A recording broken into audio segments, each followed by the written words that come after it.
Assalamualaikum warahmatullahi wabarakatuh.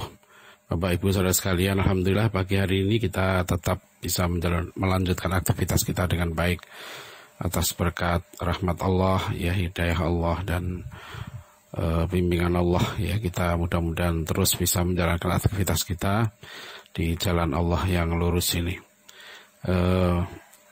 Ada satu kisah, ya. Awal abad 20 itu ada seorang mufti di Borneo di Kalimantan namanya Syekh Basyuni Imron. Dia berkirim surat kepada Syekh Amir Saqib Arsalan, ya, di Syam, ya, di Syria. Nah, suratnya Syekh Basyuni Imron itu diberi judul Limadza ta'akhkharal muslimun walimadza taqaddama ghairuhum, ya, mengapa umat Islam mundur dan mengapa umat yang lain maju.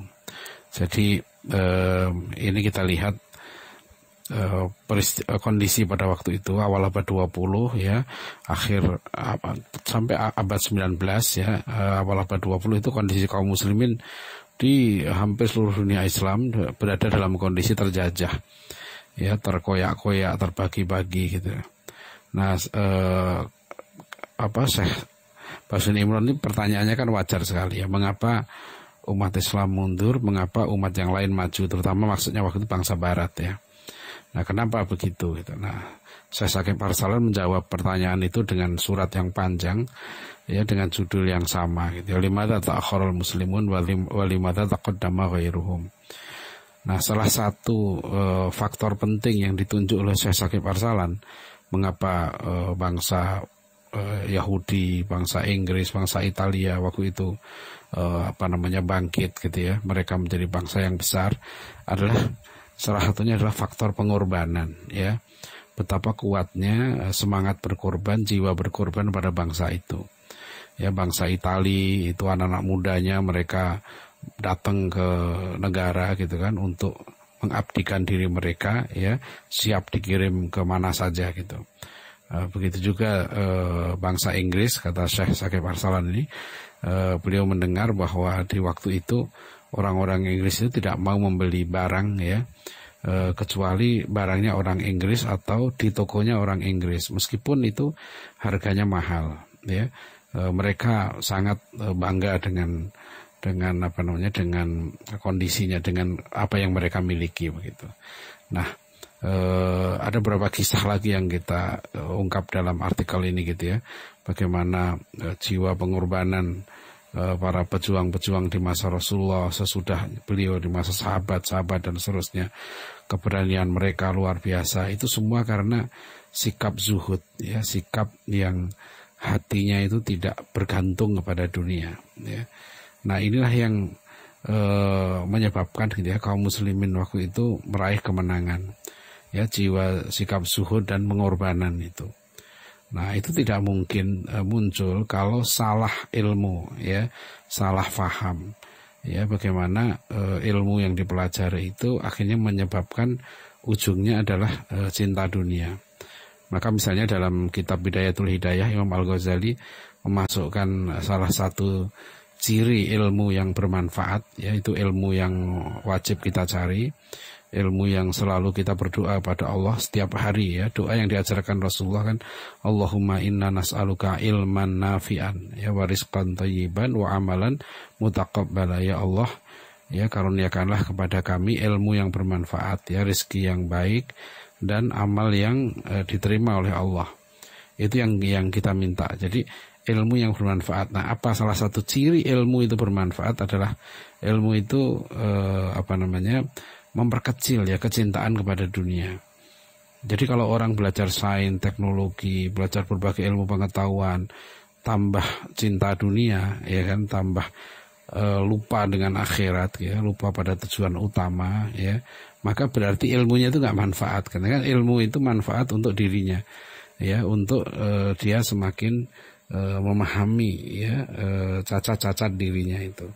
Nah, inilah contoh, ya, bagaimana pentingnya dalam dunia pendidikan kita perhatikan betul, jangan sampai ilmu yang dipelajari itu gitu, ya, malah justru menjauhkan, ya, seseorang dari semangat untuk beribadah kepada Allah, untuk menjadi orang yang semakin baik. Itu berarti salah ilmu gitu ya. Itu ilmunya confused, itu kacau. Ya, ilmu yang salah ini yang menyebabkan akhirnya hilang adab.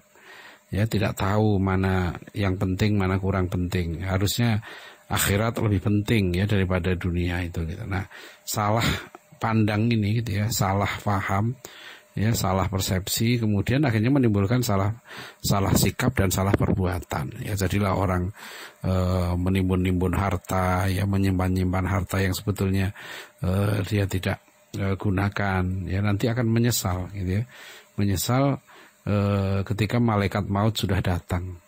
Ya, itu yang saya pernah dapat cerita dari seorang dokter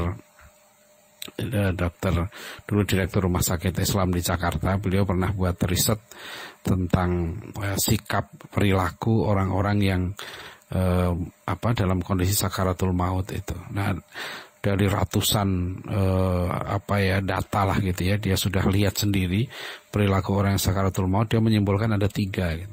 Satu yang meninggal dengan tenang gitu ya, yang kedua yang meninggalnya ya tidak tenang ya, ada yang teriak-teriak, ada yang macam-macam lah perilakunya gitu, dan ada satu lagi seperti orang yang ragu-ragu gitu, jadi tangannya didorong-dorong ke depan gitu kata beliau.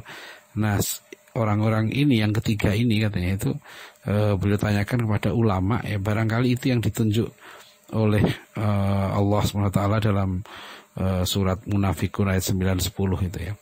Wa anfiqu mimma razaqnakum min qabli ayyatiya ahadakumul mautu fayaqula rabbi laula akhartani ila ajalin qarib fa asaddaqa wa akum minas sholihin. Ya, jadi infakkanlah ya, ini harta yang diberikan oleh Allah, rezeki yang diberikan oleh Allah itu sebelum datangnya malaikat maut ya, sebelum kematian datang. Maka kemudian ketika malaikat maut sudah datang, nah orang ini minta waktu ya, Rabbi laula akhartani ila ajalin qarib fa asaddaqa wa akum minas sholihin. Ya, ya Allah, berikanlah aku waktu sedikit saja gitu ya, aku akan sedekah dan aku jadi orang yang soleh. Nah, tapi itu sudah terlambat penyesalan itu ya. Wala yu'akhirullahu nafsan idza jaa ajaluha. Allah nggak akan pernah mengakhirkan ajal seorang ketika sudah tiba. Jadi salah ilmu itu memang ujungnya adalah salah persepsi terhadap dunia ini. Makanya itu nggak kenal dunia, nggak kenal hakikat dunia berarti ya. Itu yang Raja Ali Haji bilang, barang siapa mengenal dunia, taulah ia barang yang terperdaya. Jadi kalau dia masih terperdaya oleh dunia berarti belum paham gitu. Nah, ini penting sekali karena kita lihat waktu merebaknya virus corona ya, waktu itu di beberapa supermarket tuh tampak fenomena yang menyedihkan ya, orang memborong barang begitu banyak gitu ya, sampai dilihat tidak wajar gitu, tanpa memedulikan yang lain gitu, yang lain kehabisan nggak peduli gitu. Nah, ini sikap yang sangat sangat berbahaya ya bagi sebuah umat atau sebuah bangsa gitu ya. Orang tidak peduli dengan yang lain. Apalagi sekarang ini ya, orang mudah sekali mencaci maki, memberikan label-label yang buruk ya. Jadi itu kan senang berarti ya, lihat orang lain sengsara, lihat orang lain menderita ya. Ini bukan akhlak ya seorang muslim. Ya, melihat saudaranya yang susah dia ikut, dia malah gembira, itu bukan akhlak seorang muslim. Jadi kalau masyarakat kita sudah seperti ini itu menyedihkan ya, saling dendam, saling memusuhi, iri hati ya, sombong, masya Allah, astagfirullah ya, itu nggak boleh. Nah, ini yang dikatakan Rasulullah SAW ya, idza tasabat ummati saqatat fi ainillah. Apabila umatku sudah saling caci maki dengan yang lain, satu sama lain, maka jatuhlah martabat mereka di hadapan Allah. Jadi Bapak Ibu saudara sekalian, ya artikel ini hanya untuk mengingatkan kita semua, saya dan kita semua gitu, agar hati-hati sekali dengan penyakit ini gitu ya, karena inilah kunci kebangkitan umat, kesuksesan, yaitu sikap zuhud dan jiwa berkorban itu. Apapun juga, kalau kita punya lembaga ya, apakah lembaga pendidikan, lembaga sosial, lembaga ekonomi ya, lembaga politik, partai politik misalnya, kalau sudah tidak ada jiwa zuhud dan jiwa berkorban, itu alamatnya kalah. Ya, alamat tunggu kehancurannya. Nah, peristiwa-peristiwa yang terjadi di masa lalu mudah-mudahan bisa kita ambil hikmahnya. Ya, demikian, mudah-mudahan bermanfaat. Bila taufik wal hidayah. Assalamualaikum warahmatullahi wabarakatuh.